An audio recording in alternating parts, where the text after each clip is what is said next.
Capital গেইনের tax কবে দিবেন ওই সুইচ বাটনটা কিন্তু আপনার হাতে।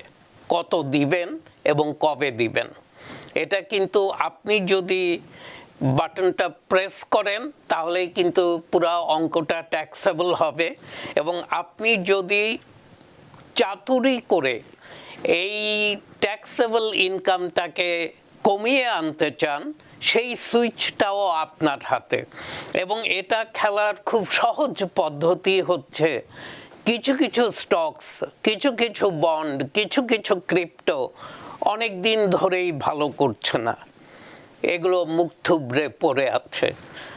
আপনার এখন সময় সেগুলোকে বিক্রি করে দেয়া এবং লসটা আপনি নিয়ে নেন। আপনার যদি অন্য কোনো জায়গায় ক্যাপিটাল গেইন অথবা প্যাসিভ কোনো ইনকাম থেকে থাকে সেটাকে রিডিউস করার এই সুযোগ।